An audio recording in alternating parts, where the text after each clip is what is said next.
I'm in San Antonio, and I spent much of the 70s under the plains of Montana, an ICBM launch facility.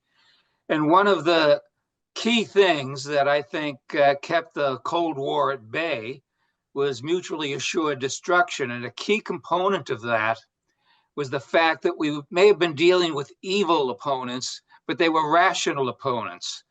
And that is not a feeling I really share about Iran. When you start getting into a Muslim theocracy that extols the virtues of martyrdom, that's a very scary prospect if they ever get nuclear weapons. And if they get something, I'm very concerned about what may happen, most particularly to Israel, just by its location, their feelings. But heck, they could pull a boat into New York Harbor with a nuke on the boat and do something when they don't have that concept of deterrence. And I'd be interested in what some of your guests think of that.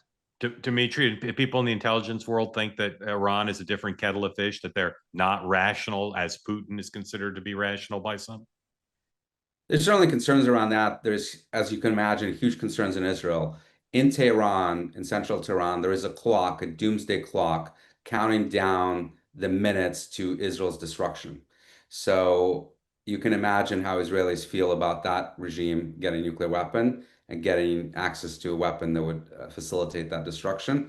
So this goes back to the 1980s, to the Begin doctrine, Prime Minister Begin at the time, that authorized that strike against Iraq, who said that we will not allow our enemies that are focused on our destruction to get nuclear weapons. And they're continuing this to this policy to this day.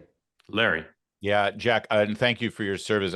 It would be remiss if I didn't point out and acknowledge my friend Hugh Hewitt, that Jack represents 1/3 of the nuclear triad. That would be the missiles, the bombers, and the nuclear submarines. Yeah. I think that you're 100% right. And I also think, with regard to the calculation with Iran, it's one of the key indicators in participating and contributing to Trump's decision this week is the fact that none of the neighbors in the Middle East are saying anything about this. The Arab nations don't want Iran to have a nuclear weapon. That goes back millennia, between the wars between the Persians and the Arabs. They don't want it.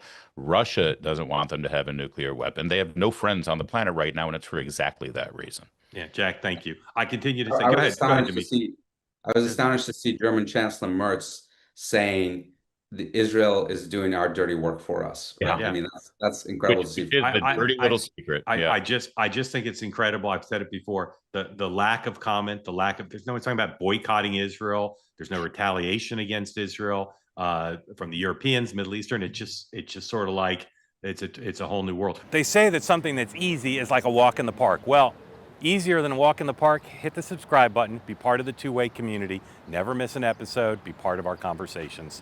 Thank you for your service to America.